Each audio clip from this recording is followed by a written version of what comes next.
48 ಆಯ್ಕೆ ಮಾಡಿಕೊಂಡಿದ್ದಾರೆ.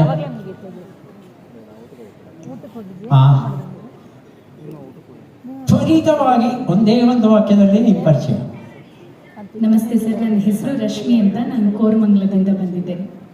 ನಮಸ್ತೆ ಸರ್, ನನ್ನ ಹೆಸರು ಗಾಯತ್ರಿ ದೇವಿ BS. ನಾನು ಜೈಪುರ ಕನ್ನಡ ಬಂದಿದ್ದೀನಿ. NMK RV ಕಾಲೇಜಲ್ಲಿ ಕೆಲಸ ಮಾಡ್ತೇನೆ. ತುಂಬಾ ಸಂತೋಷ.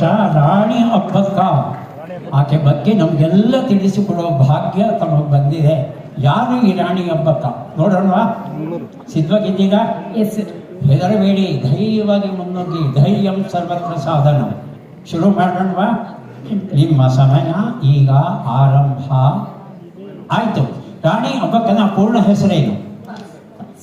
ಉಳ್ಳಾಳದ ಈ ತುಳುವ ರಾಣಿಯ ರಾಜಧಾನಿ ಯಾವುದು? ಅಬ್ಬಕ್ಕ ಪೋರ್ಚುಗೀಸರ ಆಕ್ರಮಣ ಎಷ್ಟು ದಶಕಗಳ ಕಾಲ ತಡೆದಳು?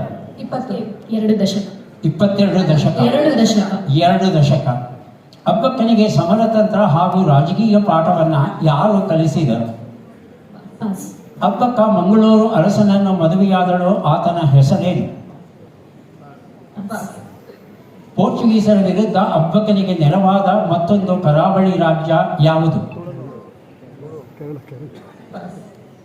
1568ರಲ್ಲಿ ಪೋರ್ಚುಗೀಸರು ಉಳ್ಳಾಳದ ಅರಮನೆಯ ಮೇಲೆ ದಾಳಿ ಮಾಡಿದಾಗ ಅಬ್ಬಕ್ಕ ಎಲ್ಲಿ ಆಶ್ರಯವನ್ನ ಪಡೆದಳು? ಅಬ್ಬಕ್ಕ ತನ್ನ 200 ಸೈನಿಕರ ಜೊತೆಯಲ್ಲಿ ಯಾವ ಪೋರ್ಚುಗೀಸ್ ಜನರಲ್ನನ್ನ ಹತ್ಯೆ ಮಾಡಿದಳು?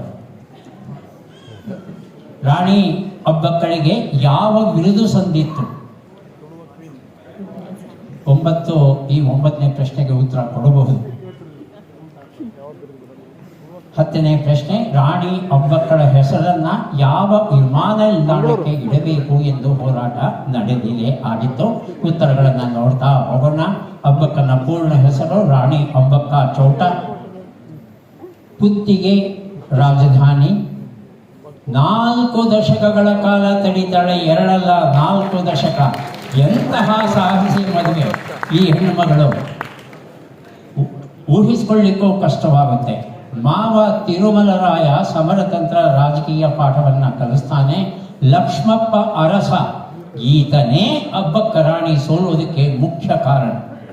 ಬ್ರಿಟಿಷರ ಜೊತೆ ಸೇರಿ ಎಲ್ಲ ಗುಟ್ಟುಗಳನ್ನು ಬಿಟ್ಟುಕೊಟ್ಟು ರಾತ್ರೋರಾತ್ರಿ ಅವರು ಆಕ್ರಮಣ ಮಾಡಿದಾಗ 200 ಜನ ನಂಬಿಕೆಯ ಭಟರೊಡನೆ ಒಂದು ಮಸೀದಿಯಲ್ಲಿ ಅಡಗಿದ್ದು ಮಧ್ಯರಾತ್ರಿ ಹೊರಗೆ ಬಂದು ಹೇಗೆ ಗೆರಿಲ್ಲಾ ಆಕ್ರಮಣವನ್ನ ಮಾಡ್ತಾರೆ ಅಂದ್ರೆ ಎಲ್ಲರೂ ನಾಮ